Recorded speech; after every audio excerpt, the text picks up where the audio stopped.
Hello and good evening, YB gang. Burger, say hi to the Oh, YB sure. gang. I agree with that. Yeah, exactly. Sponsored by Nair Butthole or Butt Hair Hole Removal. Mohammed, Yeah. no. We are not sponsored by that man.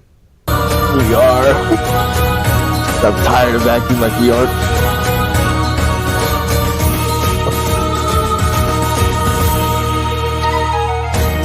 Boa tarde. Chegou o dia. Aconteceu. Está acontecendo.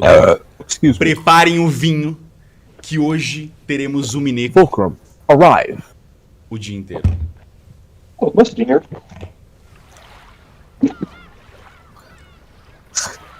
Oh, my turn that I don't smell it. You do. I forgot what the Well, you background also thing it's supposed was, to be here. you witch. Gotta open this place up.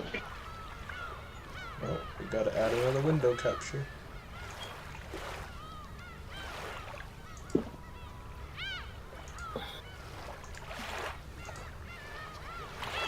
It's for good. Oh my god.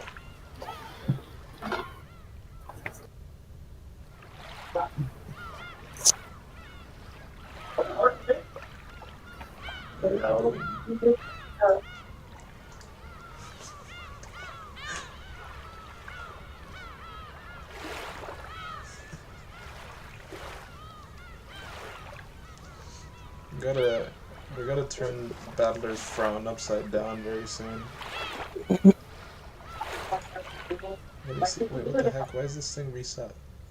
What is this? Little bro thinks he's JoJo Part 6. He is.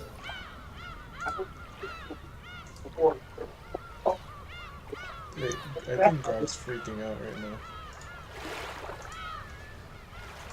Let me make sure the chat is popped up. Isn't it cold out there? It is kind of cold out there. His mom is right. Ooh.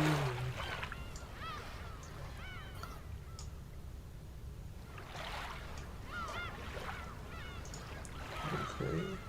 Boom, boom, pow. Gotta get that done. Boom, pow. That boom, boom, pow. That boom, boom, boom. Okay, are you ready, burgers? No. No. Alright, let me know when you're ready. No. I am almost ready. I'm like 50% of the way there. Okay.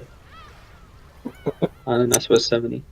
Me approaching the frightening woman whose 88. handgun jammed after she missed the first 2 shots. 95.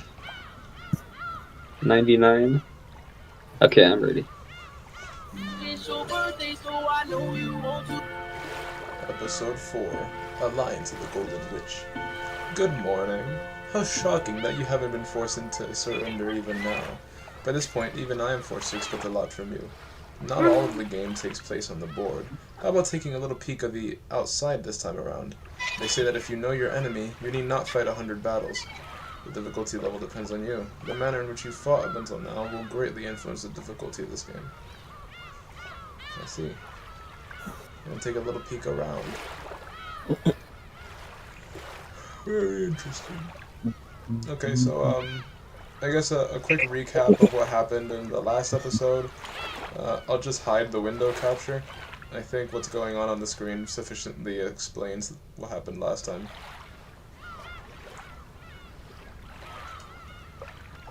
And we can dive right in.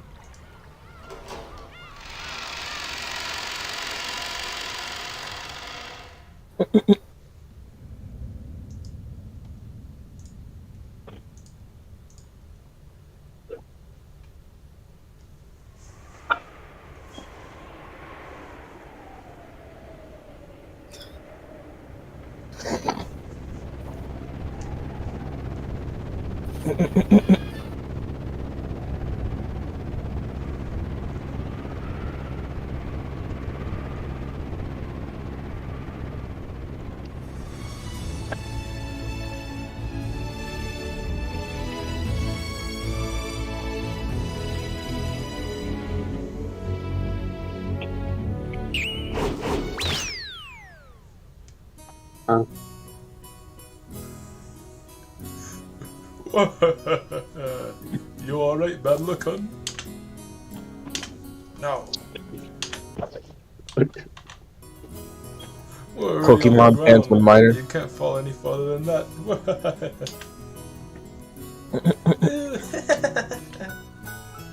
Fall. In the lobby of the Nijima airport, Maria dashed around in excitement. Battlers' uproar on the plane must have been hilarious. Hey Maria! Cut that out! I'm sorry, Battler Gun. Please don't take it back. Millions must die. What a pathetic guy you are. Even with that huge body, you still can't handle vehicles? Ah, shut up. All humans have one or two things they can't handle.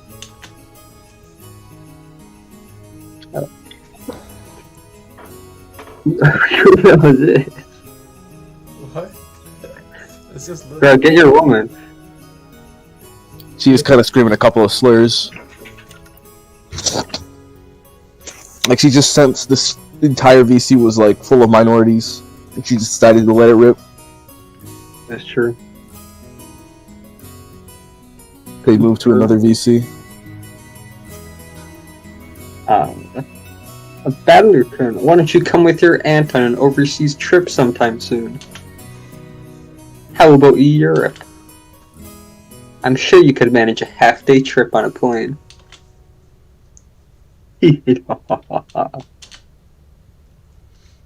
Stop it, mother.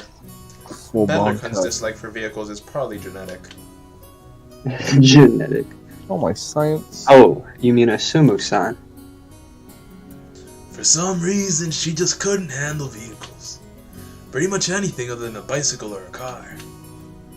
Whenever we tried to go far away, that woman was so annoying with the not this, not that. I'm scared, fog, yeah. Children said tend to plug? learn that things their parents can't handle are dangerous. I'm sure What did you Badler tell your saw e-girlfriend? Susan doing something like that and learned that vehicles are scary. Hello, miss. Muhammad, what? Huh? What you say? Nothing.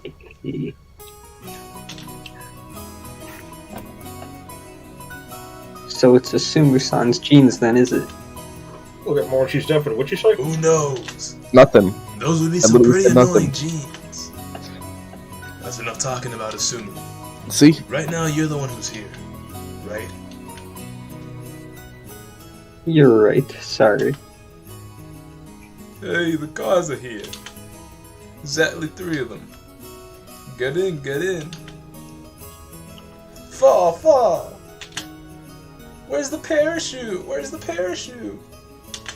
Somewhere. Ooh. Somewhere. Why, you little... Hold on, stop right there. Now sentence you to the little girl tickle punishment, or what? Uh-oh. Sir, Badly, what are you calm down. talking about? He's gonna correct Maria. Yeah, no, I'm already posting it in the YP gang chat.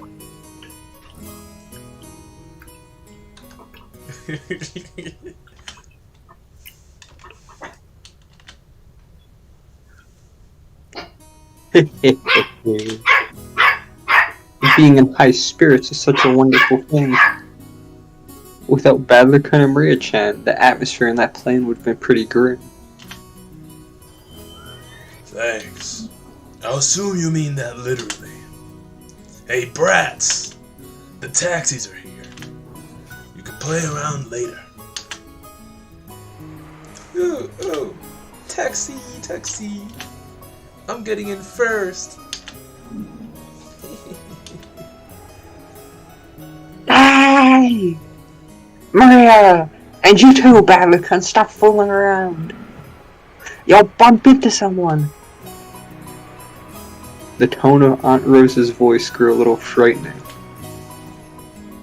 When even Badler realized they were fooling around a bit too much, just as expected, he bumped into someone. Oh, sorry. Badler-kun, you guys are going in that car. You're keeping them waiting.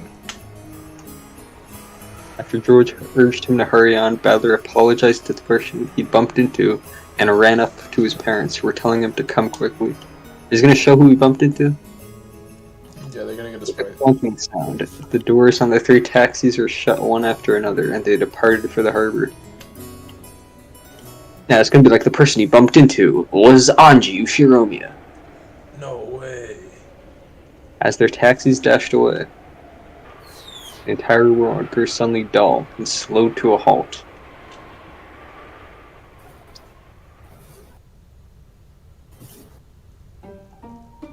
No way.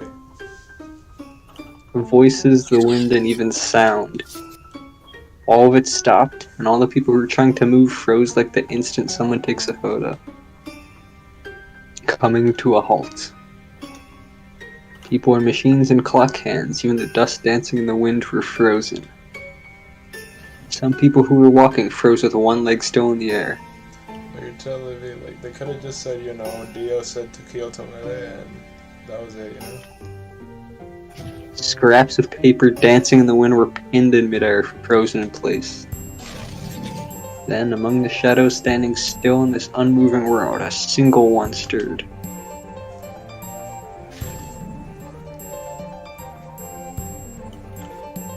It was a girl. Her name is Sakuya Izo. The girl Badler had just bumped into. I told you. Alright, you got the 10 brownie points of today's YB Gang stream burgers. Plug. I was gonna do the clapping, but Plug was closer. Because she had moved, it was a truly subtle thing. Her gaze dropped, her shoulders lowered a minuscule amount, and she sighed. That was all. In a normal world, that probably wouldn't even be taken as movement. But in this still world, it looked very out of place. Then something else moved. There was a black cat wandering around the shadows near the taxi rack. I know who the black cat is. I know who the black cat is. I think he knows Came who the up black right cat behind is. the girl,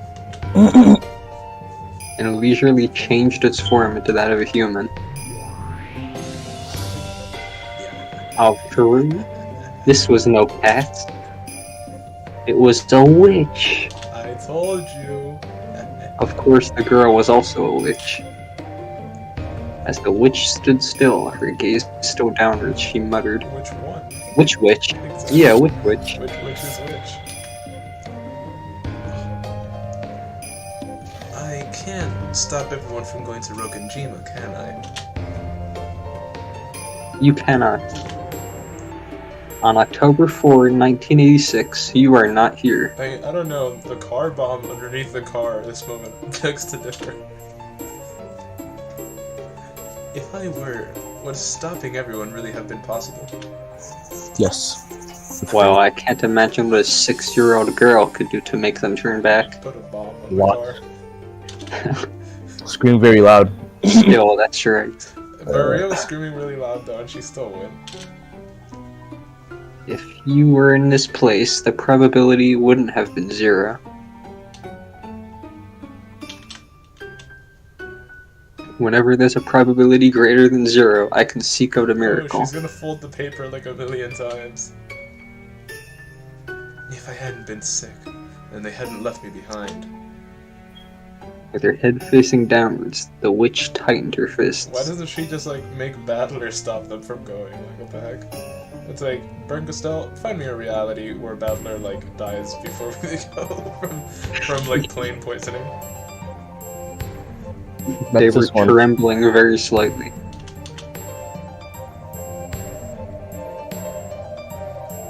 You were sick in bed starting October 3rd, 1986. And Beto's game board is sealed off starting October 4th. You were not given a chance to avoid getting sick. In other words, it would normally be absolutely impossible for you to enter a game board. Thanks for being patronizing. I know that. I know that just seeing Father, Mother, and Oni-chan healthy like this, even that alone, is a spectacular miracle. Anji had tried to stand in the way of her family, attempting to stop them from leaving the airport and heading towards Rokunjima. However, it was impossible for her to exist on October 4th, 1986, so she couldn't do it. Even though her brother had only bumped into her and apologized. Even though he hadn't realized she was his own little sister, it had been such a miracle that she could cry.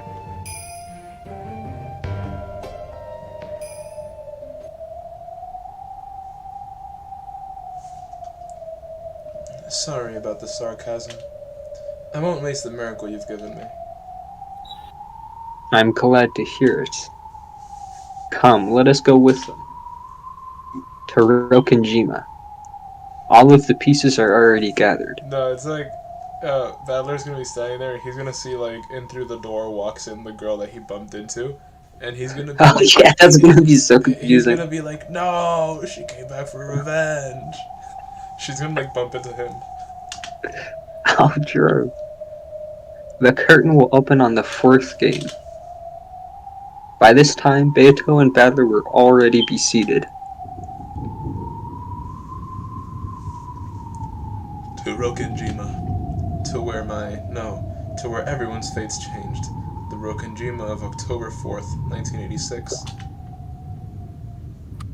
What happened on that day? I'm afraid she's saying that, but I'll expose it. I'll learn what it is. And I'll bring them back. As she stood there with her fist still clenched, she surely turned her face up to the heavens. A single teardrop from the depths of her eyes dripped down into the air. Dude, this is boring. Like, why is she so emotional? True. Get a grip. True. And when time started moving again, the two witches' figures were swallowed up by a blowing gale and erased in an instant. They just died! the random guy, like, standing at the airport watching as a girl and a cat just disappear. True.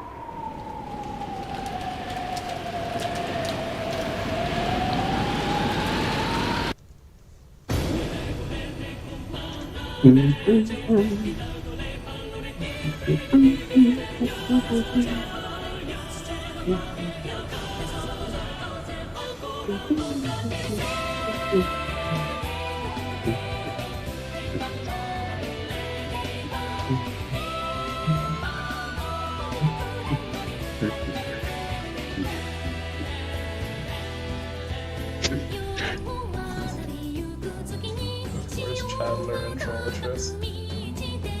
Here's Virgilia. Yeah, this one is different now. These kids are thinking, oh shit, Needle Beatrice, but what's her name's looking in?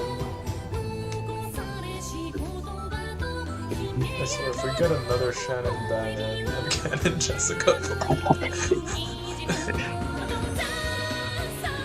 Of course, we're the 8 Sisters of Purgatory.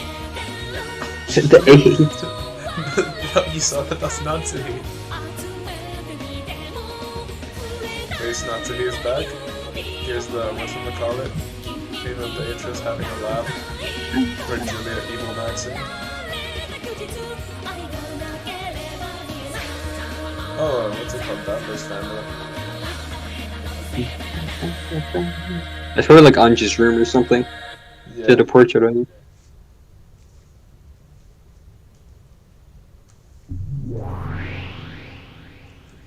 No, no, no, no, no. Wait.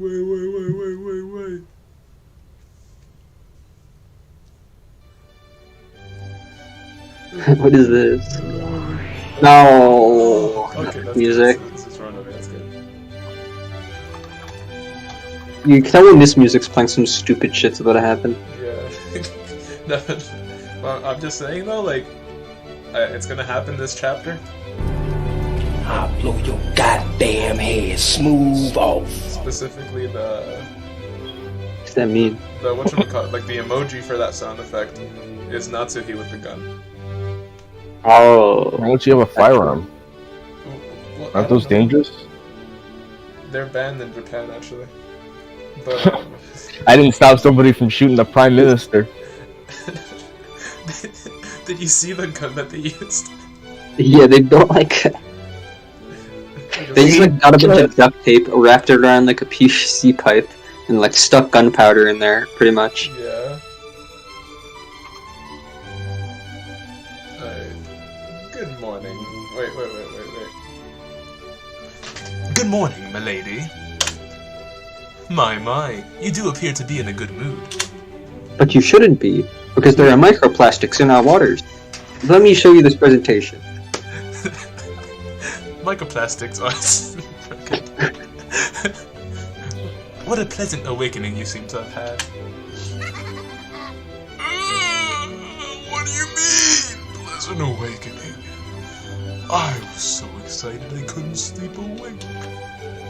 After all, the curtain is rising on the fun fourth game. It seemed that she truly had been so excited that she hadn't gotten any sleep. Did she show absolutely no signs of lacking sleep because she was so young? Or because she had the mind of a little kid? Yeah, 1,000 years young. Ronove chose not to say that aloud and coo instead. I really ran that battler into the ground last time. Ah, the look in his face when he was like, you tricked me. That was so pathetic. Even so, is that guy still feeling down? Feeling down, you say? Well, that's right. That man's a bit too trusting for his age, isn't he? 18? Indeed. What? Although you could call that his charm.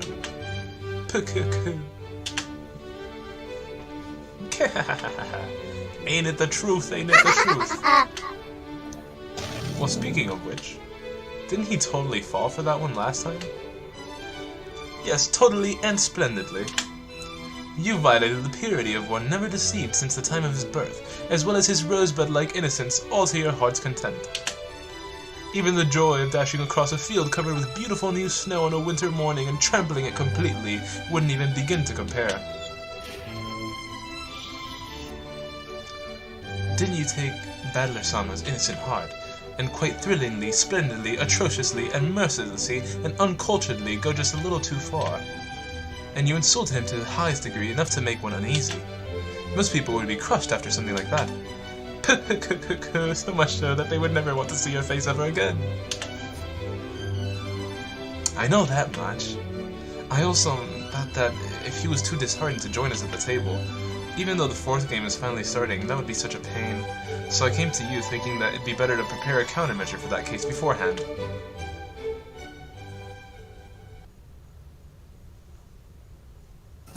In that case, perhaps it really would be best to prepare such a countermeasure. I am sad to say that your North Wind and Sun strategy gave Battler-sama quite a shock. Oh, a shock you say? How bad of one. Beito lowered her voice slightly, asking timidly. Ronove followed suit and lowered his voice in the same way. No, so I got these gloves, right? But it's like filled with holes, so like my hands are like just really cold, you know? It's like gloves are supposed to make your hands warmer, but there's so many holes in it that it's actually like not doing that at all. Which is a good thing, because I got them invented on purpose, you see? Because that way I can like wear them in the sun. Okay, but like, why are they still trying to humanize the witch again? Because he's a human. Like, Well, Beatrice is like asking all timidly, like, oh, like... I mean, she's like, she was genuine in the sense that she did want Battler to join the game, you know? Like, of course she took that, like, her methods become her goals, you know? So it's like she started using that method, you know, of like, yeah, you know, let me humanize myself, let me gain his trust. And then she's like, wait a minute, you know? Like, I'm goaded. what if I use this to get him to like, you know, to accept me, you know? Alright, like Burger's prediction, like, Oh no. and it's gonna come true. I'm just gonna like predict the story from now on. She's gonna like be all like hee hee ha, like evil witch. Battler's just gonna be completely just like passive, like not giving a shit. He's just gonna like play the game. Beatrice is gonna cope, and she's gonna be like somewhat humanized all throughout again, but Balor's just not gonna give a shit. And then up at the very end, she's just like coping about it, and then she like does it for real. It's like a repeat of episode 3, but this time instead of it being a trick, she's just like hoping so hard. Alright, here's the base Dustman prediction for this episode. I don't got one. So based. So based on what?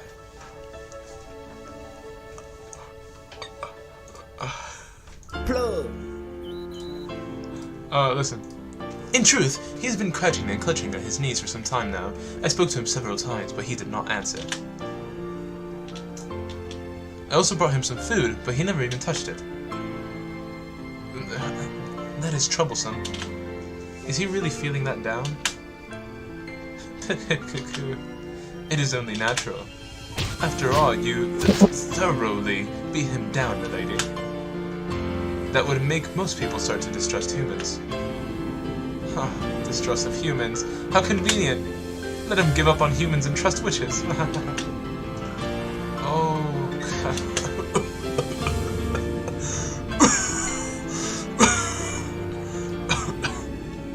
Sorry, I shouldn't fool around too much. Beto tried to joke about it, but the situation seemed to be quite serious, so that even she took the hint and hid her laughter. Is it really that serious? Should we just wait a little longer before beginning the 4th game? Lady Bangastel's guest will be arriving, so it may be best to open the 4th game quickly. However, perhaps you ought to show a little concern for Battler's feelings, milady. Concern? Show concern, you say? How should I do that? He is feeling down, so that's right. Shall I cheer him up? When a person's heart is dark and closed off, interacting with them in a dark manner gains you nothing. Your only option is to shine with a brightness stronger than the dark.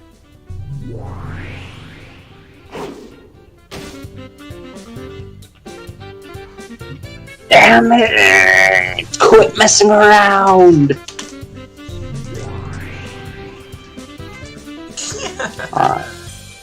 Badler-kun, over here! A croissant baked by Ronove-sama would be wasted on the likes of you. Why don't I enjoy it myself? Badler's stomach involuntarily growled at the fragrant smell of the croissant. His breakfast plate was empty, but Badler hadn't eaten any of it. The biggest glutton of the 7 Sisters of Purgatory, Beelzebub, had waited for Ronove to leave, and had then come to snatch the food away. Badler had noticed, and they'd been really noisy ever since. Even though Beelzebub only had to give it back immediately, or else throw it into her mouth right away. She intentionally ran around in circles, making fun of Badler. Oh no. Give my breakfast back, damn it! If you get it back now, I'll let you off with a single flick to the forehead. A single? But just you try eating it. What are you gonna eat me up instead? Oh. Yeah. If you think you can, just try it. I'll bet I'll be as sweet as honey pancakes. Yeah. Oh, he flicked her in the forehead. Yeah. Gotcha. Alright, now I want to eat that bread even more than your thighs. What? What do you mean? Right now, I want to eat that bread even more than your thighs. What a what? What do you not understand about that? You know, who said that and who were they addressing? Well, look at the stream, Boza. No, I'm too busy. Muhammad's always He's addressing busy Boza, Bob. chomping down on black salami. True. Where would you get black salami, Dustman? Are you saying you got like a dealer? I think the only place to find it would be in your mouth. Yeah, you see, now you're not answering the question. You're avoiding it. So what would that say about you, Dustman, the liberal of the group? Oh shit. Look, maybe I'm A liberal. but you support gay rights because you're gay. You know, buddy, where did you get the clothing you're wearing right now? Where did you get your pajamas? The liberal store? Get them out of here. I got it from Walmart. Wally World. The liberal store, okay. Yep. Listen, nice haircut, Mohammed. Where'd you get it? The liberal barber? It's called liberal cuts. You should know this. Exactly. I only get my haircut at Republic Huts.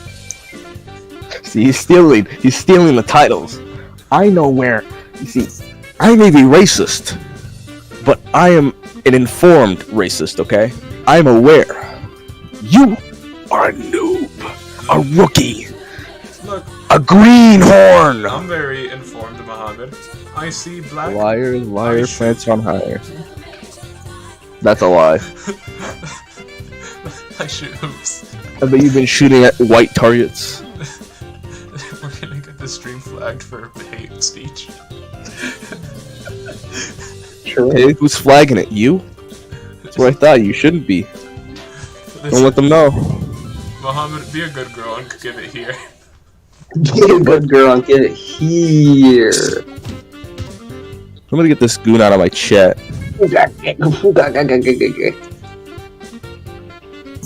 So you resist until the end. No, wait, I won't give it to you. Even the croissant wants me to eat it first. Yay! Yahoo! Good morning, Battler! Are you still moping so early in the morning? It's the beginning of a new day and a new game, so let's get our spirits up! I hear this, man. She's not paying attention to what's happening. She flung the door open.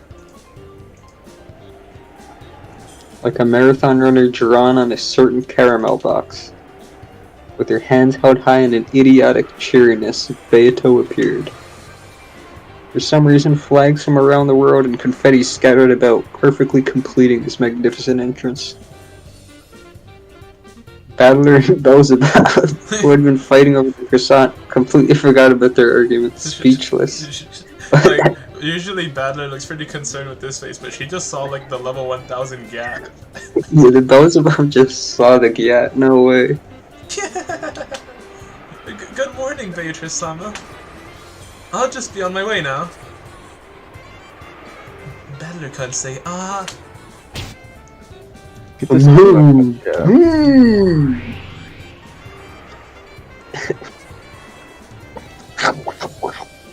No, it's like Beatrice just has like the negative riz, you know? Like he gets along perfectly with like all of her subsidiaries, but not with her. Yeah. It's like the Beauty and the Beast. Hey, morning, Beato. Glad to see you're cheery this morning. Beato and Battler looked at each other. It seemed neither had a clue what was going on with the other. Just giving each other a good stare. Battler?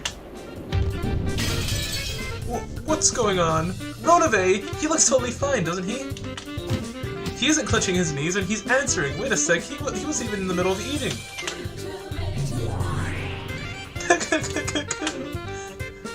No, he was sleeping like a baby in his futon, clutching his knees. I informed him that it was time to wake up, but he just wouldn't rise. I tried to feed him, but it seems that a naughty cat wandered in and prevented that. Everything you said was true. You just didn't total full story. You tricked me! Aw, now she knows how it feels. Like, you should talk, woman. Aren't you the one who played that massive trick last time? I don't have a clue what's going on, but it looks like you got what you deserved. By the way, Ronave, nice one. Thank you very much, Battler-sama. The two men stuck up their thumbs as though they understood each other, chuckling together. For a while, Beato was very energetic, trying to hide her embarrassment.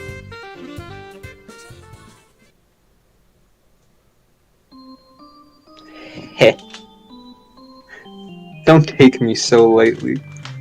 Did you really think I'd still be hiding in a corner holding my knees? Then who was that person crying their eyes out in frustration last time? You could have gathered your tears in a jar and called it face lotion. Shut up. Oh. That was just because I was a little surprised by your crappy act.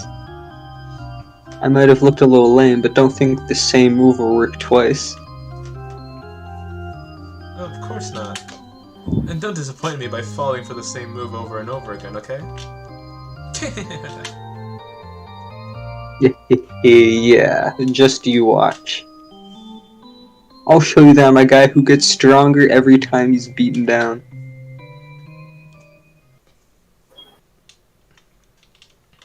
But Beato.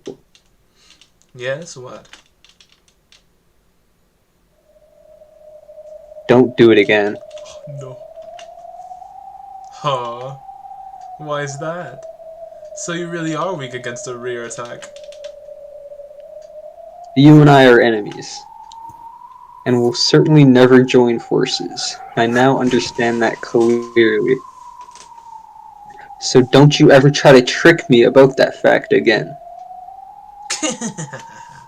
You say that, but knowing your weaknesses, Beto thought they were still joking around, but that tone had disappeared from Badler's expression some time ago. Beto felt as though his eyes were like the surface of black tea that had cooled down. You hear me? Don't do it again. I don't get it. I might do it again when you've forgotten, right? Don't do it again. Pierced by a strong and forceful gaze, Beto held her tongue. Maybe she was certain that Badler would break that silence with laughter. No, she thinks Badler's a gamma male or something, but he's like the #1 like zesty what's it called? Sigma. That's Fest overload. Exactly. However, Badler's serious expression didn't change in the slightest. So to break that silence, Beta had no choice but to start laughing herself. And honestly, he's not even Sigma. He's just like a bona fide alpha. Well, no, what do you mean? A Sigma's like better than an Alpha. No, it's like a Sigma is like, I'll have a large, and then the Starbucks employee is like, actually, that's a venti, and then it's like, no, venti means 20, you know. But Badler would be like, what's up, party people? I hope everybody's having a blessed day, you know? Hope everybody gets along nice, just want to have some fun today, you know? Is everybody feeling good? And everybody's like, yeah, awesome, let's hit the road, boys. Like, that's Badler. True. It's like the Sigmas are societal rejects. Not because they're bad, but because they're better than society, you know? That's so true.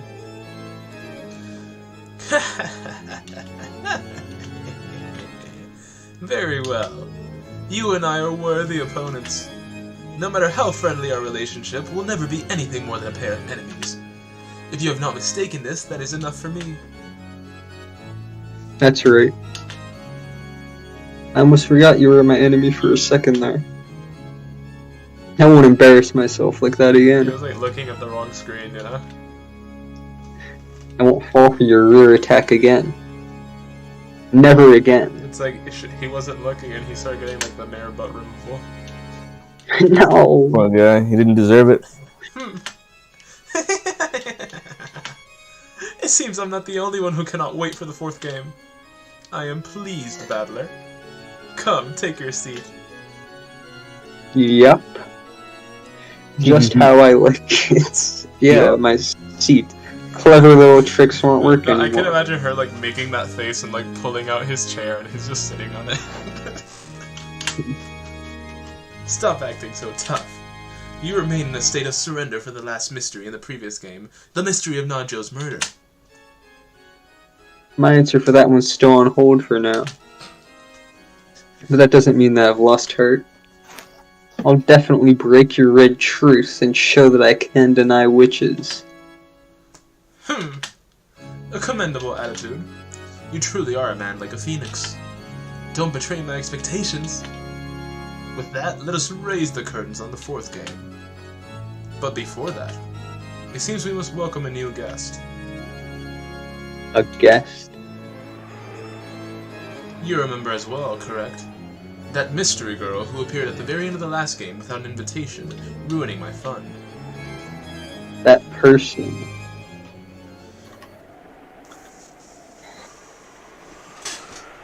She says she wants to join our game. I sent her an official invitation, inviting her to join this match.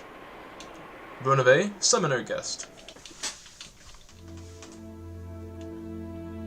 There's no need. I'm already here. The voice that entered Beato's call came from the darkness in a corner of the room. When Valor turned around in surprise, he could now see that mystery girl there. My. How rude. All you had to do is greet us as soon as you arrived. I don't make a habit of talking to people before punching them. After I punch is a different story, though. Ha! And what would you say? Good night then. Have a nice dream. How amusing! How truly amusing! Beato cackled and clapped her hands. This is so amused.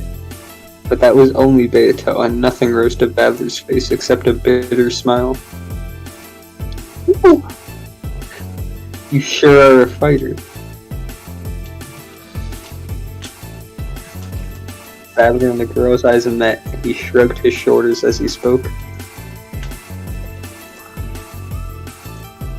But the girl didn't answer, giving only a cold stare in return. You helped me out at the end of the last game. Thanks for that. I don't need your gratitude. You were just slacking off. I only told you to open your eyes. That's so true. Stop slacking off, Battler. Beato tried to laugh as though sympathizing with her, but it didn't reach the girl's ears. She did absolutely nothing except stare at Battler with ice-cold eyes. Well, it looks like someone hates me. I'm just annoyed that you aren't taking this fight seriously. You saying I'm not serious about this? Don't tell me that travesty earlier was you being serious. Don't take me for a fool. How long do you intend to play along with the witch's force like this? I'm fighting Beato in my own way. Oh, he did it his way. I did it my way. And doing it seriously, of course. Seriously? Don't make me laugh. You keep on drinking tea and chatting with a witch for all eternity and call that fighting seriously? Keep the jokes to just your hairdo. That's like the Josuke Gashikata is gonna like awaken and he's gonna like duck her in the face. You should. Well, that's because I wasn't used to the witch's game in the beginning, and I've been through a lot of harsh stuff. Still, I'm finally starting to see how to fight, and I'm getting the knack of doing it. Angie more like Andrew was, you know, like what's she doing? She's giving them too much of a hard time. Like go hug your brother already. If the pathetic way I've been acting makes it look like I haven't been serious to you, you're just wrong. Is that so? Of course, I know I've got to close in a lot more before I can grab Beato by the collar. But no matter how long the distance may be, it's still finite. And in each game that passes, I'm steadily closing that distance step by step. Little by little. And no matter how long it takes, I'll close in on that witch and I'll definitely checkmate her. It might take 1,000 years to use her phrase. But even so, I'll definitely win sooner or later. Why? Because I definitely won't accept losing. I definitely won't stop moving forward, closing in on her. Mr. I accept witches in the second game. In other words, there's just one thing I can say for sure. I will definitely win against that witch someday. That's how it is. You really don't sound like you're in a hurry. Are you even trying to win? Even the finite can become endless if you treat it the wrong way. By now you've become an Achilles who couldn't even outstrip a turtle. I get it. So this is why I'm needed. At this rate, there's no way you could win against the Endless Witch even after 1,000,000,000 years. Who are you? It's not like you'll be struck by lightning if you just tell me your name.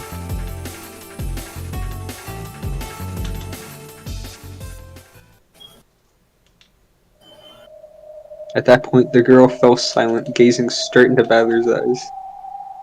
At first, Balor faltered under the firmness of that look, and his gaze wavered slightly, but then his eyes gradually began to be sucked into the pupils that were staring at him. Then, inside those eyes, he saw a light that he'd seen some time before.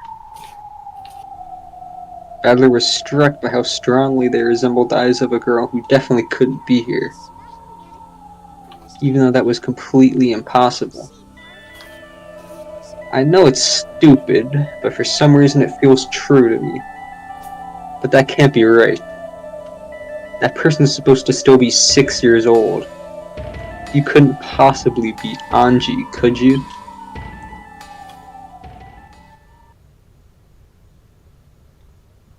I like how just that one sentence got its own music.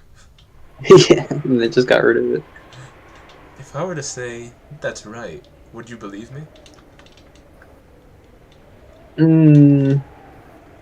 I'll put it another way. If I said, I'm your ally, so trust me, would you believe it? Would you unconditionally trust an unknown girl you're mating for the first time? Oh, what's the word? You're never asleep. Left this game today. Huh?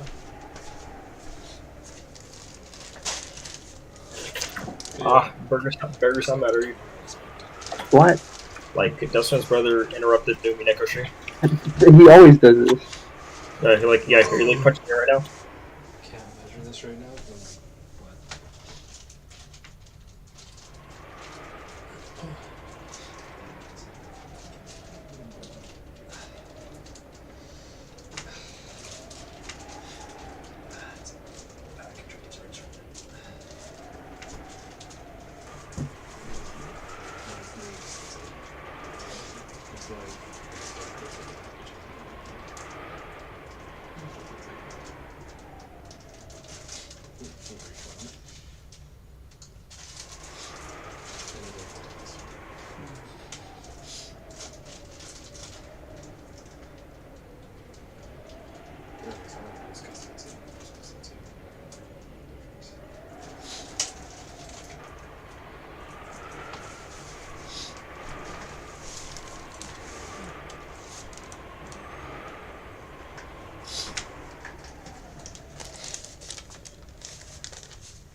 It's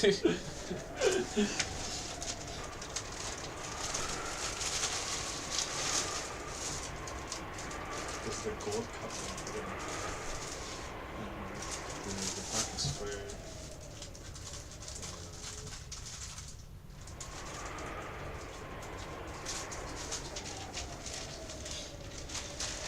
Here's the showstopper.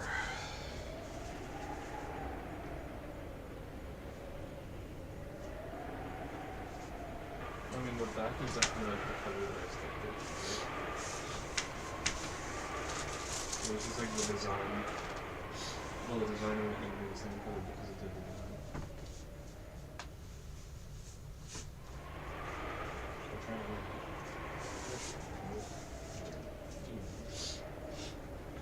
we're gonna go to bed like that, right?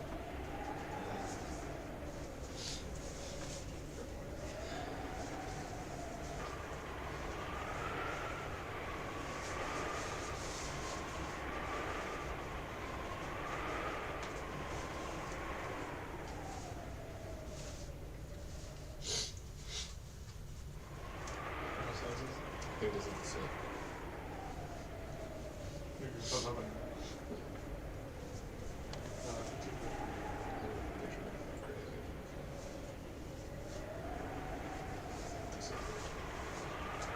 It's true. So I guess I wish this was I mean, that's why they have this back here. You know, you like tighten this up back here, and then it looks better up in the front. You see? Okay. But yeah, I mean this part, no, this is weird. It's fine. Let's try and cool it.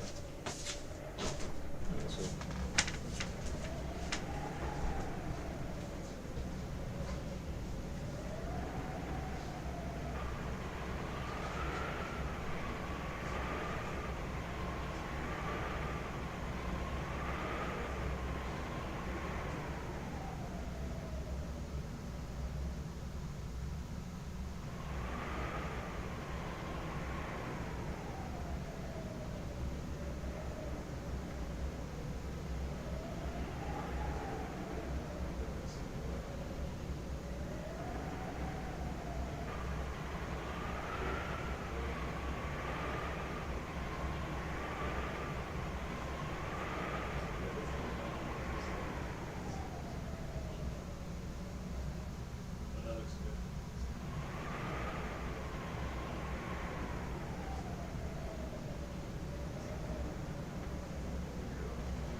Why?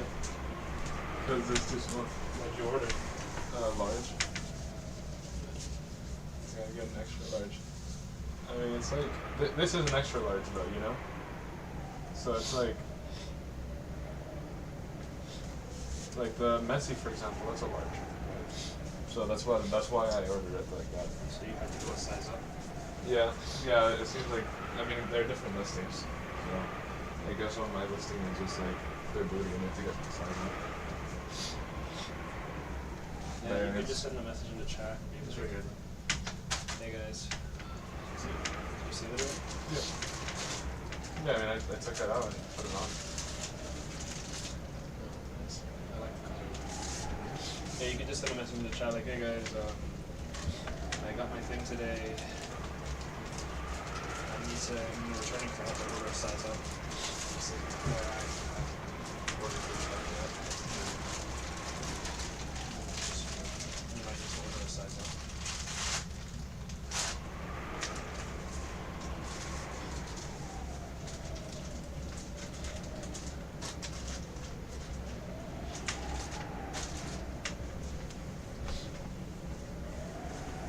My car got hacked. I heard that he was because there was a guy that had like was getting into in a parking lot. Yeah. What are the deets? I went to pick up some food in a restaurant. I left my car parked with Yuri inside of it. And then she calls me like, yo, someone hit your car.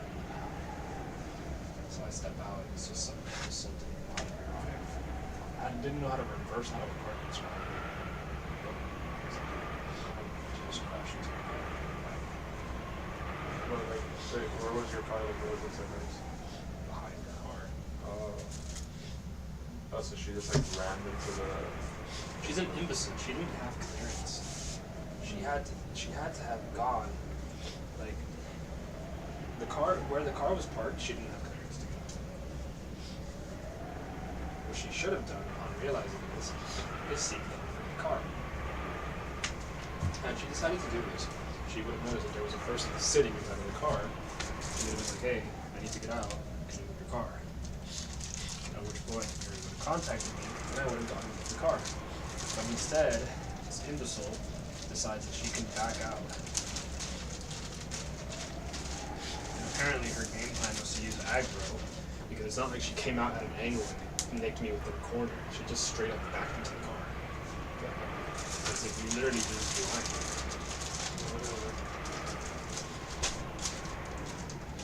Was there any like real damage or just aesthetic? Aesthetic. Bumped in back passenger seat. Back driver's side seat. Oh, that's a good way to put it. That's like a good place to put it. Yeah. Yeah, so that she doesn't see it. Yeah. Oh, yeah, I was like, what's this bozo doing? Like, this is just his pattern, you know? Yeah, it's just the driver's side back door. It's just bumped. Not even a nasty bump. It's just bumped in, but she scratched the paint. So the bump isn't going to be too hard to get out, but the door needs to be painted. And since that door needs to be painted, my door needs to be painted as well. And then the whole thing needs to be buffed.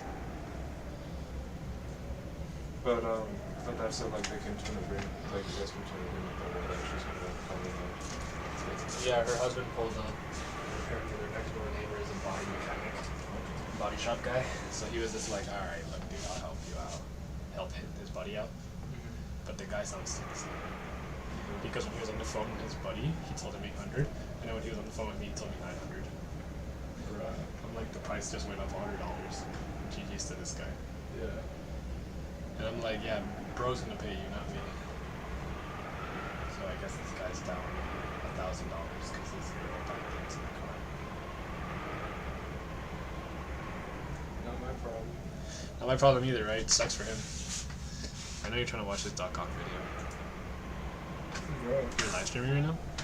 Yeah, I'm playing the game. What game? Of the visual novel. Did you just leave while these people are watching you? Yeah. That's what I always do whenever you walk in.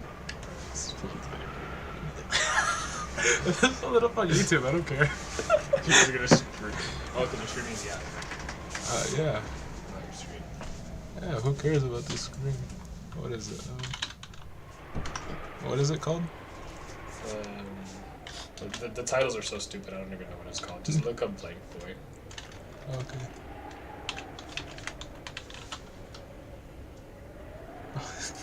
So to kick it off, Peter is shown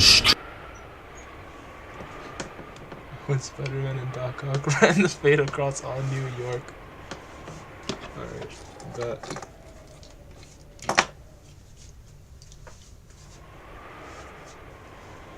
You gotta put a mute on this. Wind noises. Yeah, no, for like, whenever. What are you doing?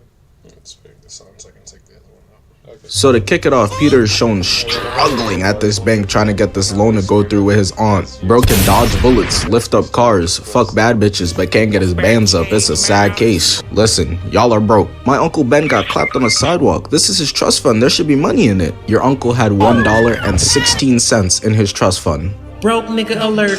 Broke nigga alert. Is it talking about me? Broke nigga I alert. think so, my nigga. Broke nigga. My husband was a bag chaser. How you think all the crackheads in NYC got their shit? His fund having $1 is impossible. And 16 cents. You could tell how disappointed and stressed Peter is. He know MJ not gonna fuck with him no more after he gotta take her on a date to get Costco free samples. While Peter and his Aunt May are getting stiff-armed by the bank and they won't let them take out this loan, Doc Ock is directly behind them trying to hit a lick. Man, what type of unlucky shit is this? Thousands of banks in New York City and he chose the one that got Spider-Man in it. He breaks the vault door off and chucks that shit, throwing a full court pass. Luckily, Peter is able to kick Aunt May out the way to save her life. But then he gets up and hits the dash, just dips out like my father. Look at the look on Aunt May's face. She's devastated. In her mind, her nephew just left her to die. How old are you, lady? Like 90? It was your time anyways, old ass Nick. Now, one thing we know about superhero movies is they always have specific tropes. The funny best friend side character, the dead parents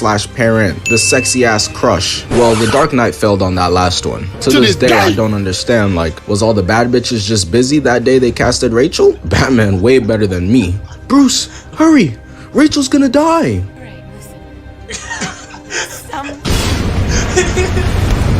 Well, another one of those tropes is the cops that always pull up on the villain, but never have any effect. Doc Ock refuses to be stopped. He needs this bread so that he could buy some Christian Dior. Look at what he got on. He tired of wearing those Payless fits. Doc Ock stares at them and he's like, Is this nigga serious?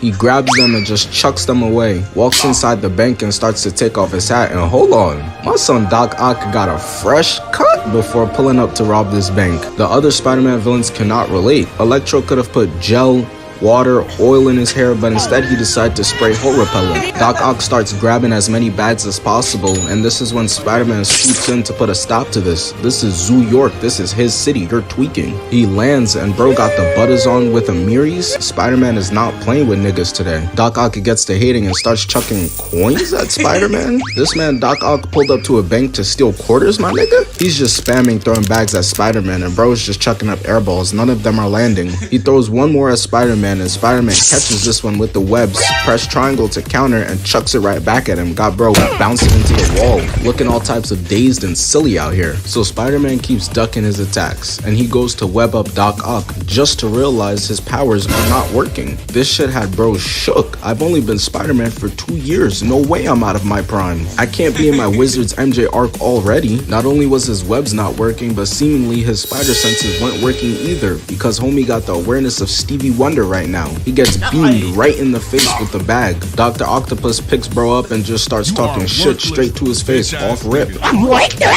Spider-Man looking at bro, not really taking him serious for real.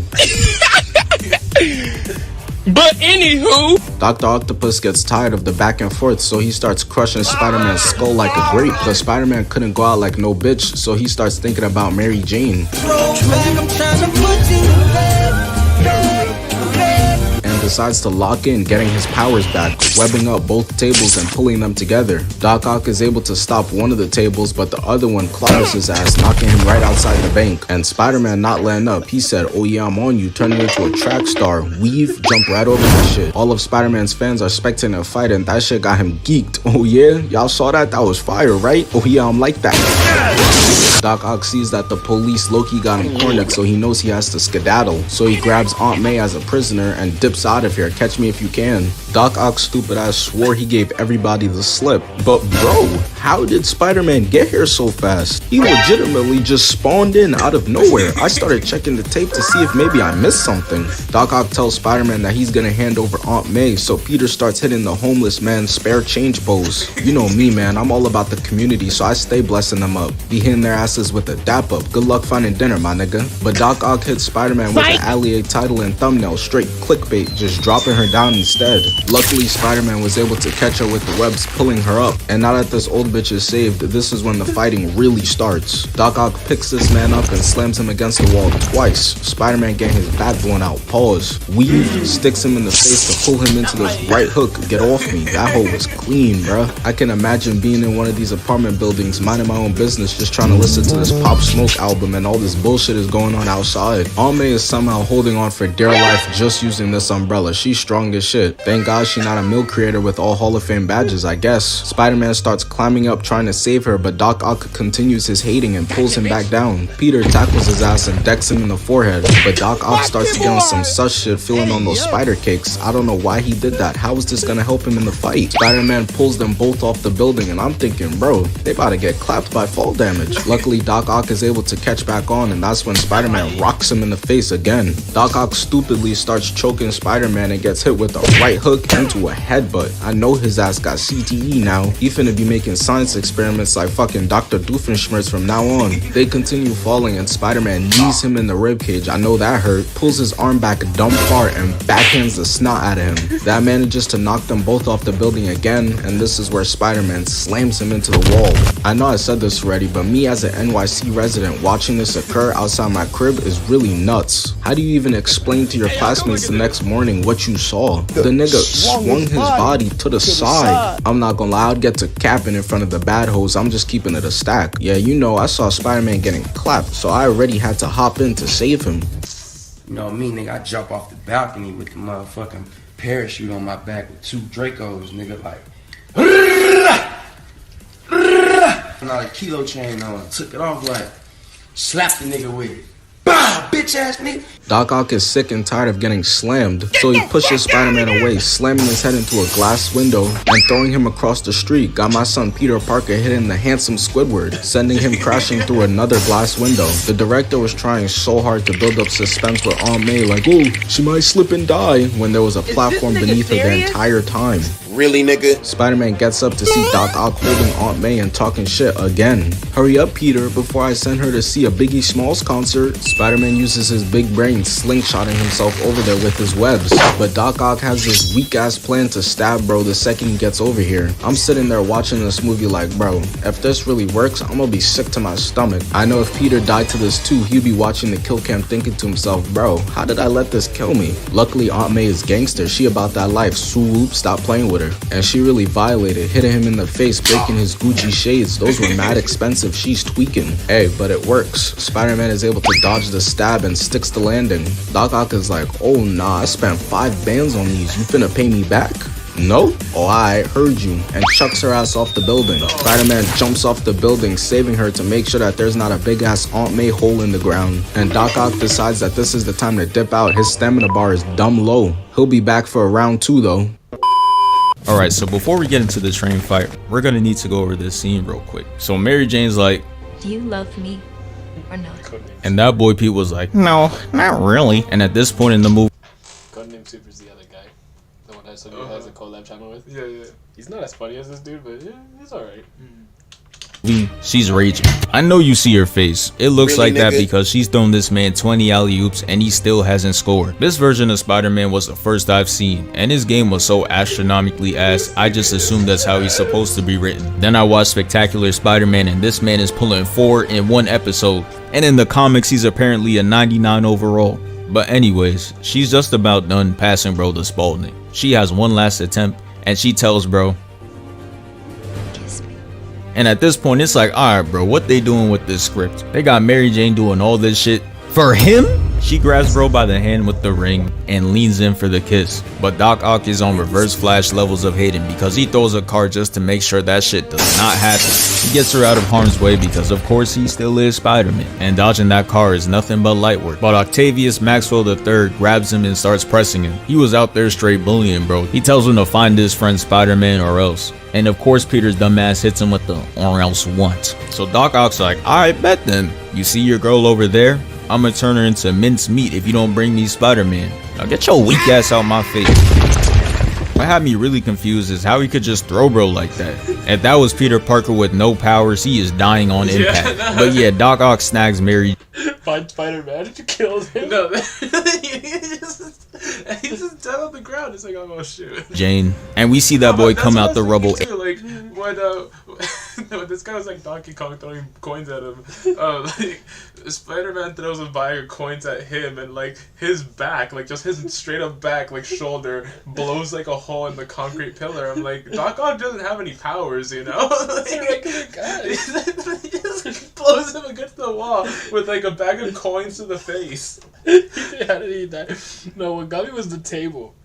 This man pulled the table with such amazing strength that when Doc Ock took the full table to the face, he flew through the wall into the across the street. Yeah. Like Jesus, bro. What kind of impact was that? Yeah, no, it was on his front too. Again, like, He's just a normal guy.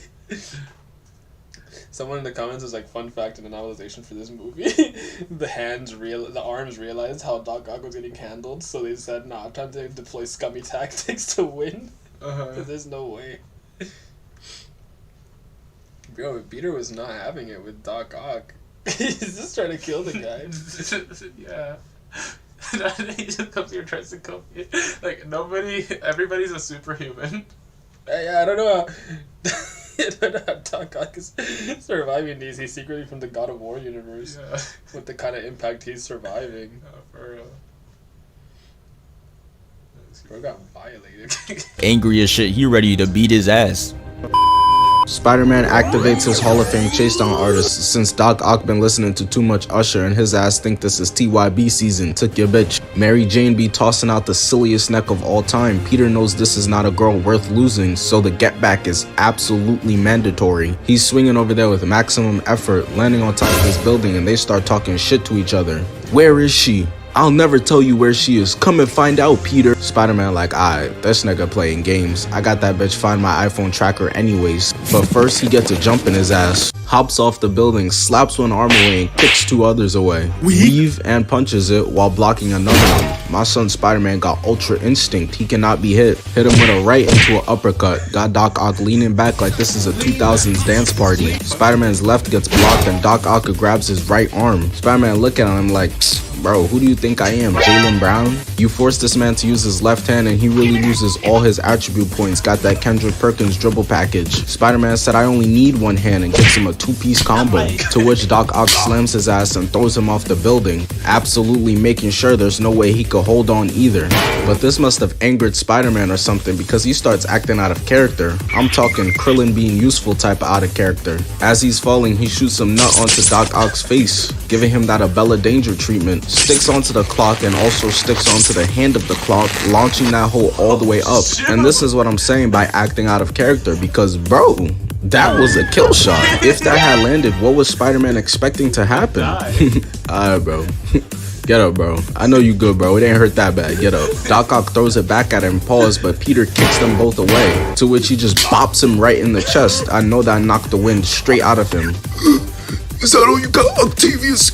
Spider-Man shoots his web sticking to Doc Ock and he gotta have aimbot. Look at bro's face, even he can't believe he got quickscope from so far. Peter said if I'm falling, you're falling with me, come here. We're for lifers. They land on top of the roof of the train and they're just bouncing up there, got everybody in the train terrified. They did not sign up for this, I feel them. I just be trying to get home. Why I gotta watch three crackheads think they had a fucking Chris Brown concert? Spider-Man does his unnecessary superhero landing, and now it's really time to hurt somebody. Doc Ock blocks his webs, but that's exactly what Peter wanted so that he could get in closer in order to wipe the bottom of both his shoes on bro's face.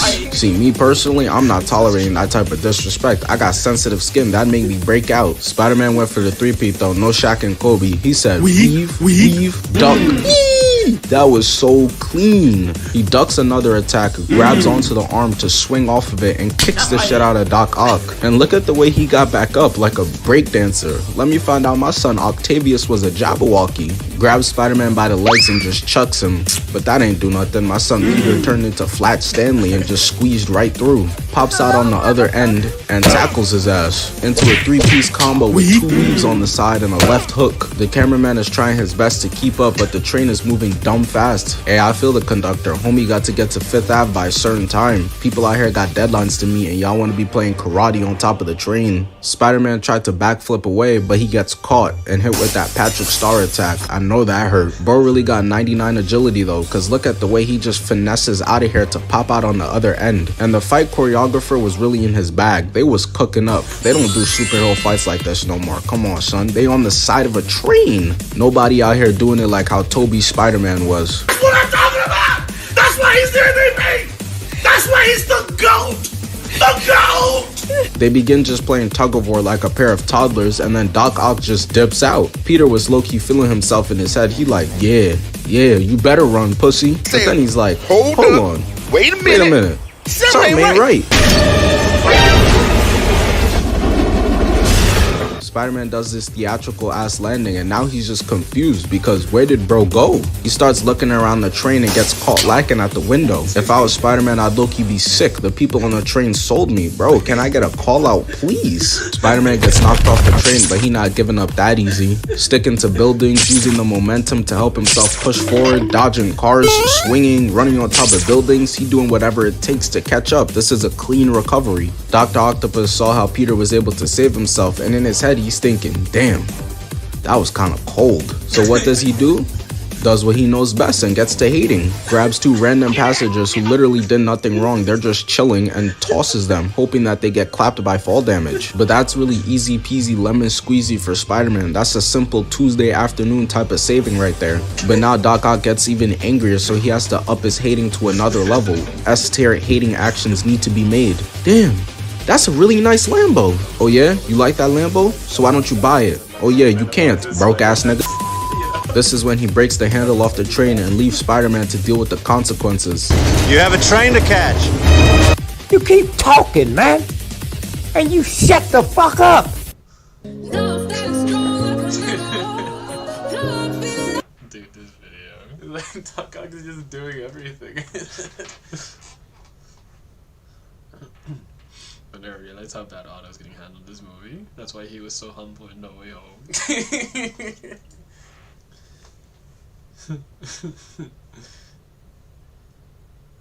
Toby had no right to be hunting Og like that.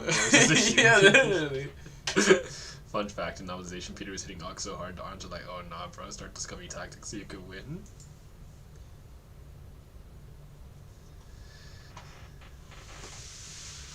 No way, this video ended for the most iconic part of the entire movie, I agree. Yeah. I always love this fight, but I didn't realize how uneven it was. Spider-Man was really working this dude. No, literally.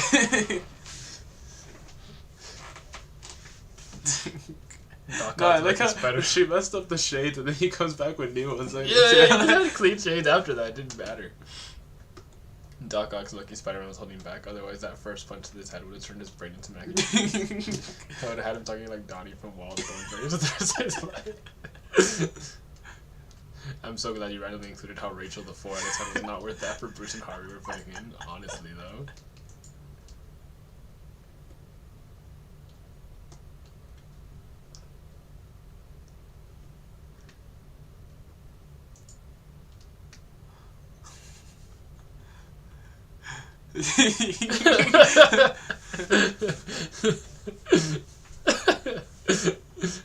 That cock would act like the strikes are like work when I know the plus review. No, literally. It's just haters.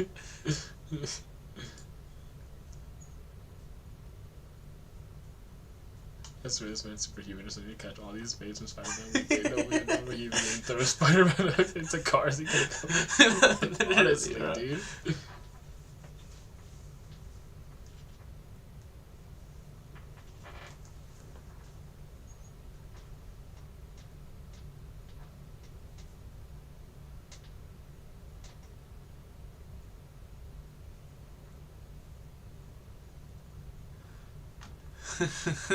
Spider-Man is looking to catch a body.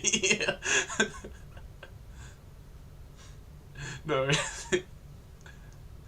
I'm glad he pointed that out, you know? It's like, bro, that man was going to get killed.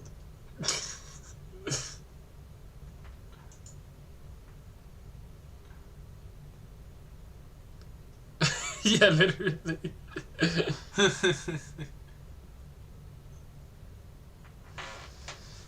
Yeah.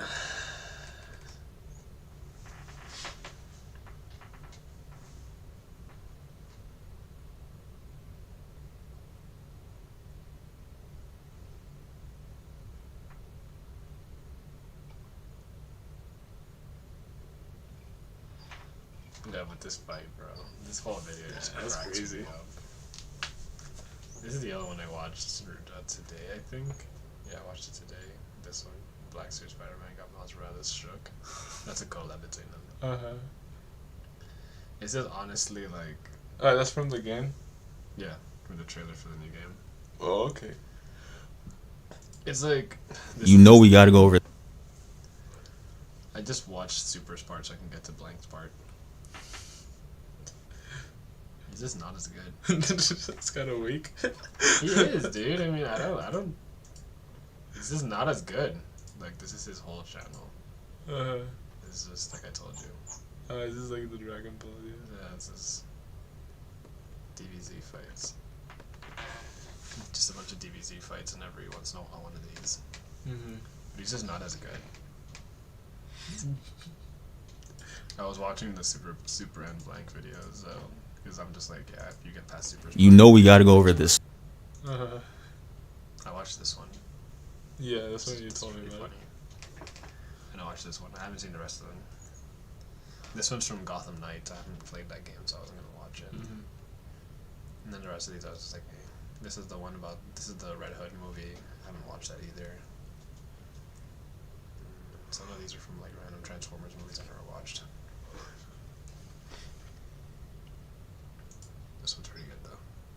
For this Spider-Man trailer, especially this opening cinematic, because he really violated this man. Bro was just out there strolling and shit, and Craven pulled up on him mad as hell on some, I've been in your shadow for hours, but you sense nothing. like, bro, relax. Why are you mad at him? Because you're good at this shit. You clearly out here moving like Batman. Just take that as a compliment or something. Why he gotta go? So he gets taken out, and some random dude pulls up to him with the iPad and is like, hey yo, there's mad people to hunt over here, bro. They call it Zoo York, mad ops, let's go. Craven is smiling looking at that shit, and he like, oh yeah, we out, and takes a trip to New York. And we see this game got that Queens DLC. That's how you know it's about to get active. Someone dropped the addy and they got the location of Spider-Man's residence. He comes out and I see him with the black suit and I'm like, oh nah. Y'all should have not pulled up, because Peter Parker in a black suit just means your ass is gonna get hit with a vicious combo. I still can't forget how Black Suit Peter did Harry, man. Bro was talking so crazy and started getting his ass beat like this. Had Peter looking like a whole bully. They pull up on him aggressive as hell, especially these two. And all that just to be the first victims of the gameplay. Spider-Man started wilding on all of them. Look at how he does this, man. He spikes him to the floor and gets dribbled off concrete. And then after that, he gets hit with the finisher. You're not convincing me he's alive. And bro, look at him. He hit in the Caleb City. He looks exactly like this.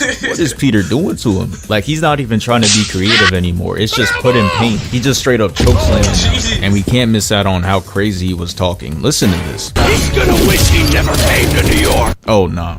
Yeah. He's bugging. He's straight up talking like he runs the city. And we know that's not the Peter Aunt May raised. And this man should have ran after you heard that line, because he does him the worst. He hits him with the super punch, kicks him in the gut about 40 times, and to top it off, he gives him CTE, because why not? And again, they are so brave because they just witnessed that and decided to stay. They get easily packed up, and he goes to the V. And this is where they switch characters, GTA style. Goes right to Miles. And they wasted no time showing us the new movement features. They started off with the slingshot. And I'm already rubbing my hands because I know I'm about to be spamming this one. And you can see he is zooming through the air. I need that. But we're not done, because next he hits the glider. I'm like, okay. He moving out here like a flying squirrel. I fuck with it. But they weren't done there, because they made God himself glide him through the city. And you know Miles had to hit us with that Spider-Man land, because he knows we're watching. A squad pulls up and they're about 10 deep. So Miles is like, time to be on my Batman shit, going in stealth. At least that's what I thought, because Miles goes in and kicks the shit out of this metal bird. And that shit was loud as hell too. Listen to this. Like, how do you not hear or see that? Your ops are a bunch of Helen Kellers. And what makes me even more mad is he tries to tiptoe across like he didn't make that loud ass sound. And look at these two. He is focused on nothing. Like, there was no way you were looking in this direction and didn't notice that metal bird phone. But anyways, Miles sneaks up on both of them and initiates a double takedown. Makes them both bonk heads. He catching up to Batman real soon. Every game he getting better at this stealth shit. Next, he looks at these three. Hits him with the gadget, pulling them all together.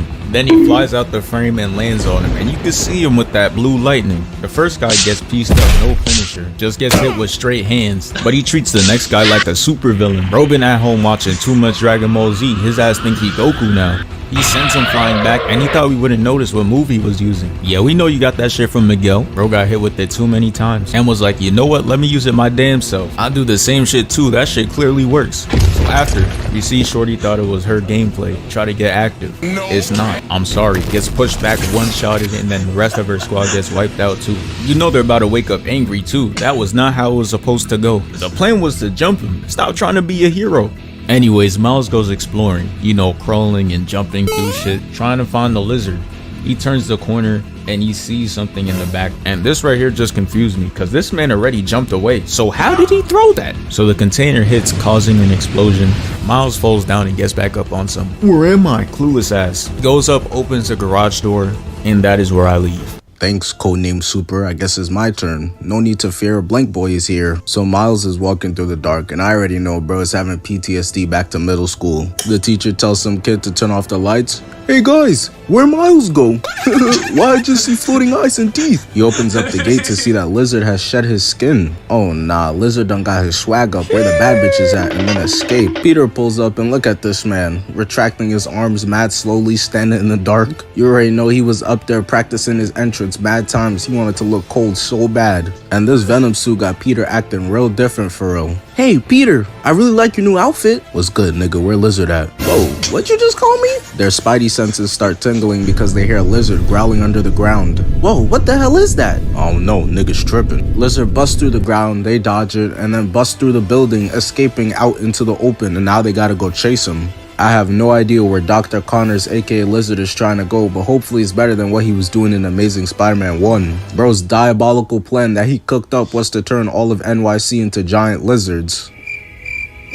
Why? Bro, leave me alone. I don't want to be green. These mercenaries are also going after Lizard, but Miles can't let that happen. If anyone's gonna take him down, it's gonna be me. I'm trying to join the Avengers. I need this street cred. Miles catches up to the mercenaries and kicks both these randoms away like a soccer ball, propelling himself forward using the jet ski with the exaggerated swagger of a black teen. Kicks this dude off the jet ski too, but goddamn, why was he so aggressive with it? What did bro do? And notice Miles doesn't even hit the black dude. He just lets him fall in the water because he know his ass can't swim. Miles catches up with the mercenaries just to see that Kraven the Hunter is here too. So that's mercenaries, Lizard on the loose, civilians to save, Peter thinks he's a brother, and Kraven is now here too? Nah, NYC really got my boy Miles putting in OT right now. Yeah, if you guys look to your left, that's where Ice Spice lives. Her album about to go certified paper plate. Don't worry about that. Oh shit, Spider-Man! The mercenaries are trying to shoot Dr. Connors in the water, but they got the aim of fucking stormtroopers, so they're just hitting everything except him. And look at this dude right here. He was literally fine. Bro threw himself over.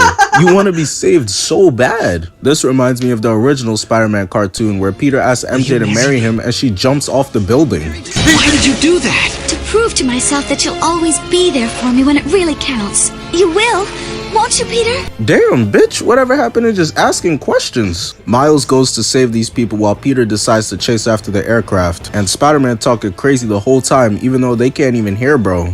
I warned you about going after Connors. Now this is on you. Oh nah, them is fighting words. Poison clouds. That all you got? Well, damn, nigga. No, I was just trying some shit real quick. Miles on the phone trying to give Peter advice, but he not trying to hear any of that. Hung up on lil bro like he a side chick. So Peter finally catches up to the mercenaries. Time to go boom, boys. Oh, no. Spider-Man, it's got defenses. You shouldn't have been talking shit. As he's falling down, they start shooting him with nets, and this shit got me crying. This cartoon-ass method they got for capturing him. Dudes was camping there posted up like Patrick hunting down SpongeBob. Luckily for Spider-Man, he has the Hall of Fame bailout badge that is Miles Morales. Saves him, yeeting him dumb far away. Now see, this is the part that confuses me. No, I'm not talking about the fact that Miles could swim, you racist. So the mercenaries were chasing Lizard, right? And they're heading in that direction. But Lizard is coming this direction. That must mean that bro called ISO and hit them with the cleaners crossover because they're lost out there. Miles is able to turn invisible to avoid getting eaten, but once he resurfaces, Lizard got chase down artist on Hall of Fame and spins the block on Miles trying to eat him again. Weave, I'm on you, literally using that man as a surfboard. Miles has to save this dude fishing, but bro, who is that? Helen Keller? How does he not hear or see any of the gunshots or missiles going on right now? And I'm from New York City. Fishing in that water is crazy. It got mad toxic chemicals. You eat a fish from out of there, you gonna turn into a fucking Ninja Turtle. So Peter calls Miles tight because now he taking too long to take out the gunship or capture Lizard. By the time they do either of them, the city gonna look like the end of an Avengers movie. Yay, we saved the day, face ass. But Miles has a 300 IQ play. Alley-oop on 3? Man, what Miles nerd ass know about an alley-oop?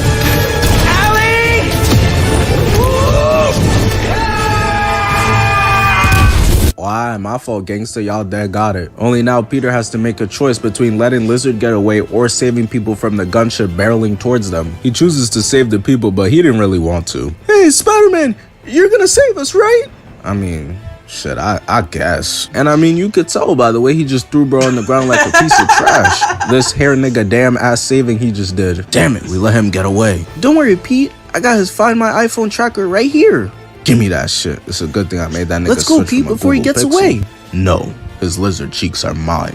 Hey, yo, gonna need a pause on that, gang. Nah, Resume. Man, Peter was the one that opened my eyes to the world of snow bunnies. Now I'm still the Winter Soldier and he wants to clap lizard cheeks?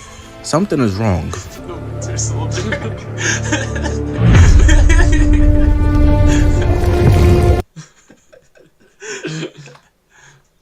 I'm telling you, bro. This guy blank. No, that's the thing. Like, he's super good. You know, he's pretty alright. But then it's like Blank just catches you off guard with them. I just like Blank's editing style better, and it's just the ridiculous call out. Yeah. Super tries to like, my appreciation is that he tries to stay closer to the source material. Yeah. With it and just explain how absurd it is, but this man just goes off of his own. Blank will like make a story and Yeah. tell that story instead of whatever it is that we're seeing. This freaking dude. Like when I was watching the Iron Man one, he just changes the plot. Even though Super was staying true to the plot, Blank just comes in and immediately changes it. But he's funny. He's a funny guy.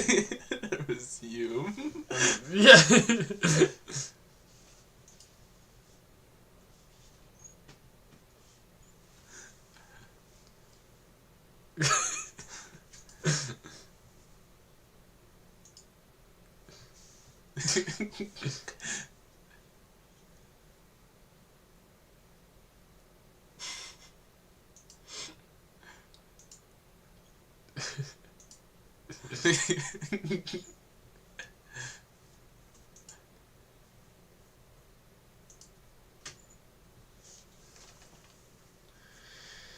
Oh man.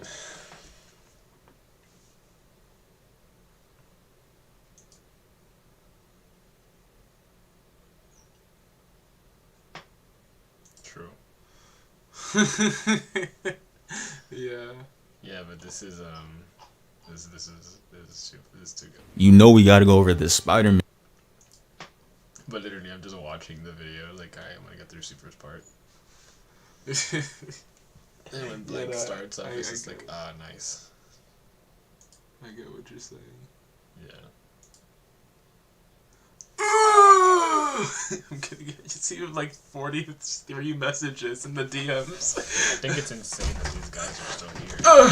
No. You've been gone for like an hour. No, I mean, they're not just there for me. There's always like at least 2 different BCs going on in the same like channel. Okay.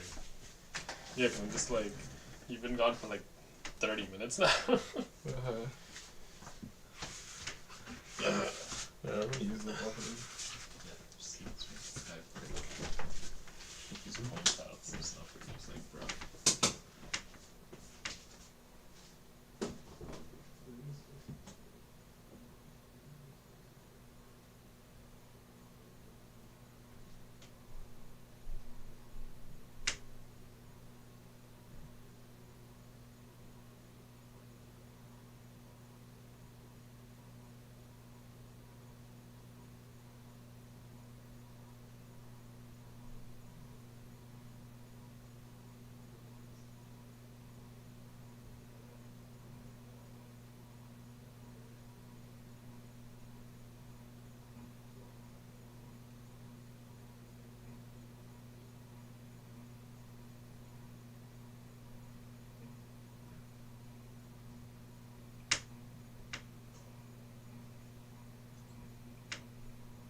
No, burgers leave.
Oh, YB gang. I'll at least flash this up because I wanted to flash it up, but I didn't get a chance to. Yeah, let me save this game.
What's in your plate? Today we gon' grub for under half a dub. Today we at churches for some grub in Miami, Florida. Got a pour one for the GT yet? 1,000. Let's pop this thing open. Wait for looking good for the 349. Keyside? This that 2-piece special with that purple pepper sauce. Open up that purple pepper sauce. Pour that bit. Hit the bit. Chicken fresh and juicy. Hit that bit again. Big? Purple pepper sauce gives it a light kick, but with a great flavor. It's also sweet. The chicken's savory. We gonna call it swavery. Oh, pie! Fam, this meal with that purple pepper sauce got me right. Try this today, not tomorrow.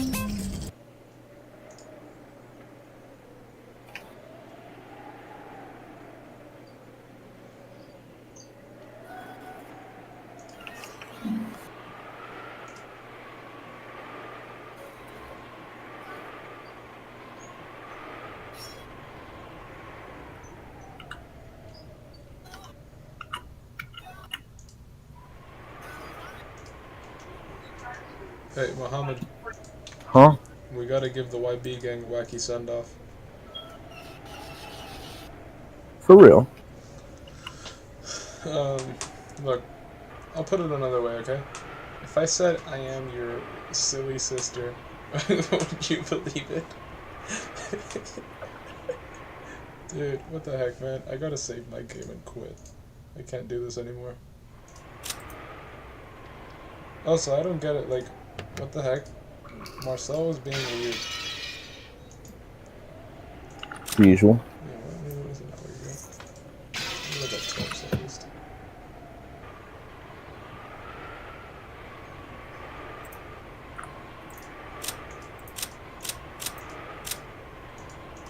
This is just the same.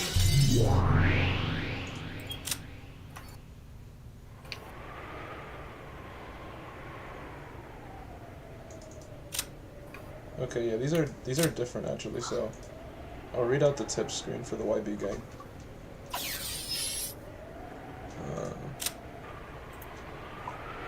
Let's see, so we got Lambda Delta, the witch's certainty, who has lived for 1,000 years. She thinks of Beatrice's game as a birdcage enclosing Bernkastel. Her goal is an eternal tie. Lambda Delta's goal is an eternal tie. But Bernkastel's trying to break that. Using Angie. She'll ally with Beatrice as a general rule, but she'll support Battler when it looks like he's about to resign. Then when it looks like Beatrice is about to be cornered, she'll start supporting the witch again. The willpower of certainty is far stronger than the endless, which just repeats over and over idly. Yeah, that makes sense actually.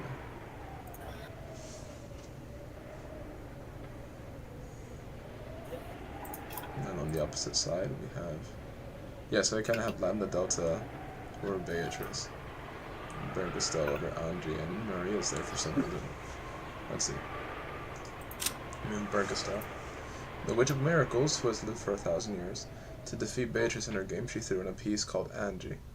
The Voyager witches who cross the Sea of Fragments are beings far superior to the witches who cannot leave their own territories. While they may be on an even footing inside this territory, her true magical power far surpasses that of Beatrice. What is sought by those witches who repeatedly voyage in the telescope below. Those are characters. The Endless Witch who has lived for 1,000 years. She is known for being exceptionally cruel even among witches. She loves bullying the weak and is capable of using trial and error endlessly to find the cruelest fate that she can possibly give. And she toys with her victims even further by piling on one after another. This witch is extremely powerful, but word has it that she sometimes becomes obsessed with creating certain patterns so that her means end up becoming her goals. And we saw a little bit of that last time. Angie Shirimiya, but just Angie. The Endless Witch who will live for 1,000 years in the future. Or perhaps she's a hunter of witches who will fell them all. She cannot be well felled if they are not understood. witches cannot be felt even if they are understood. To understand witches and yet deny them. Only this contradictory power gives her the blade with which to fell witches.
A little magician who has inherited the black blood from Kinto. Notice she's a magician and not a witch.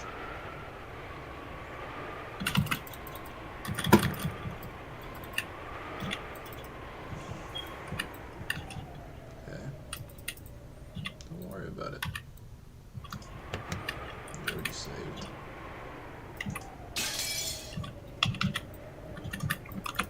I'm not gonna go on because, you know, burgers deserved better.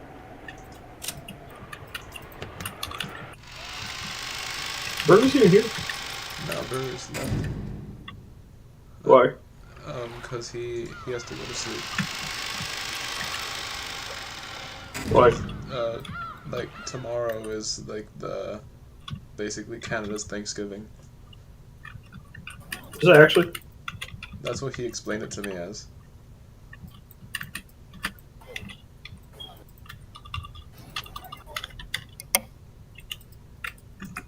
Alright, watch this. I'm about to make like some fire for the YB gang. Let me see which picture is this.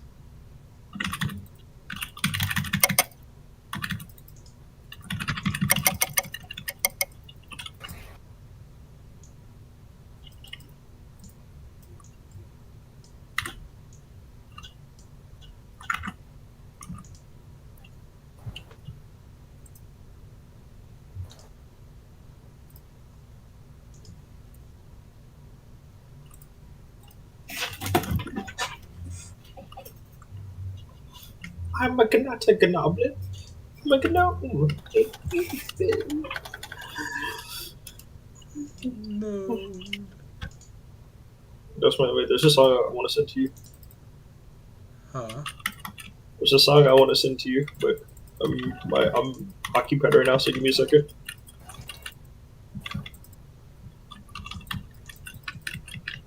Why is it so quiet? There's like 8 people in here, and nobody's talking.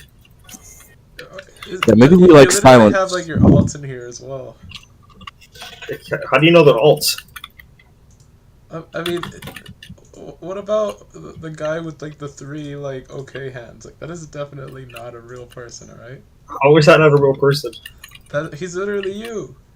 No, he's the world's brother. The world? Yeah. Dude, don't make me cry. Are you so sad that account is like dead? That was the first account of mine that got removed. Yeah, because you sent it into a server with a certain amount of content. Dude, that server is still okay. Well, Too bad, so sad. The server would have been removed and not the account. I'm sure. The world probably got removed for being racist or something. Foolish mistake on your part. But remember, we're still on YouTube, so let's not talk about that. Well, this is your fault.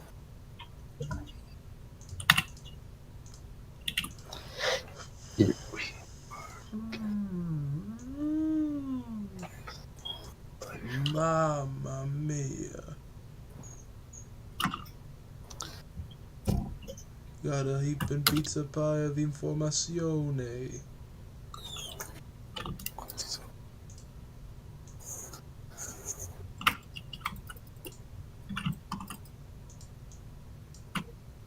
Be like,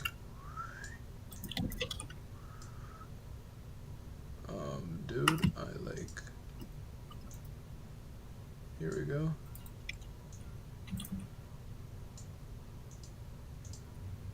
It's like the dynamic duo of the two.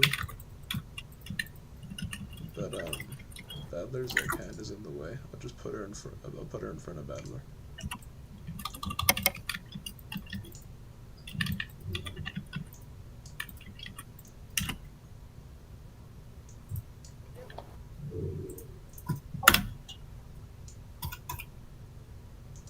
It just looks like he's touching her. There we go. That's not bad though. Give that a listen. I know he's so angry. Maybe I ought to make him a little happier. Desmond. Huh? Give it a listen. Give what a listen. I DM'd it to you.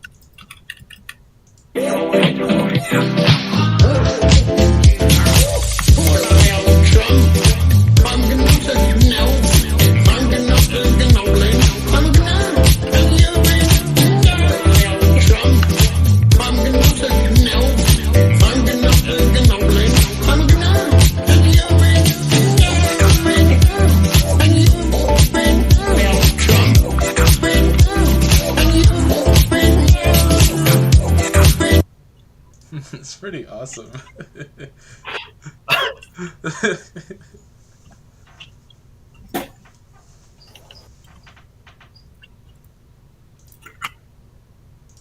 You've been numbed.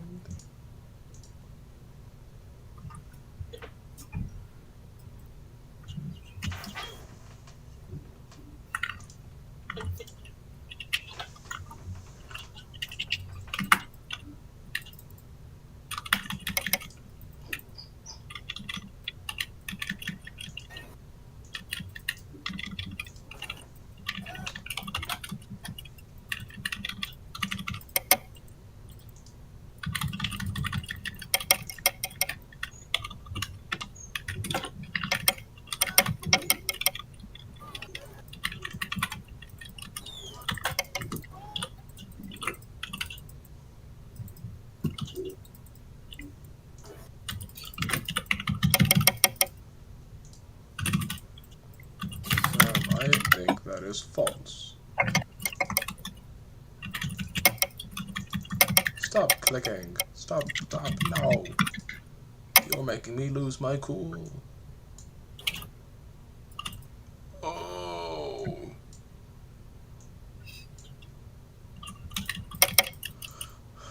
No, you can't do that, girl. You're gonna make me lose my cool. What did Dustman mean by this? You're gonna make me lose my cool.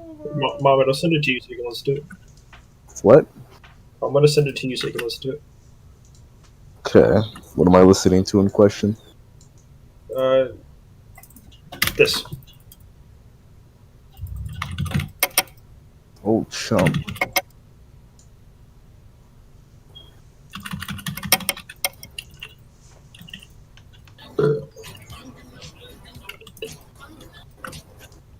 I'm not listening to this ever again. It'd be a shame that you even suggested this to me. Are you making I'm making threats.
see now that I was sorely mistaken. Well,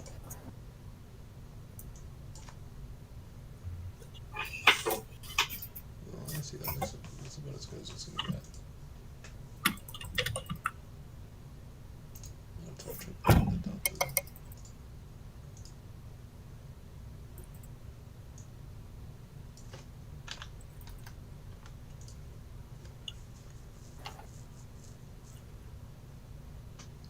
I don't even like it that much. I like it more a little more visible.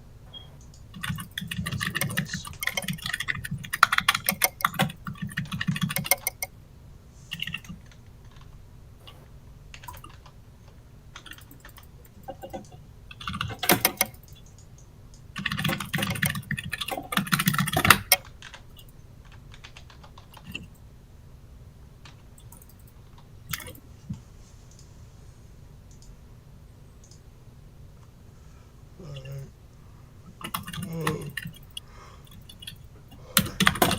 Good night, YBK. Sleep dreams.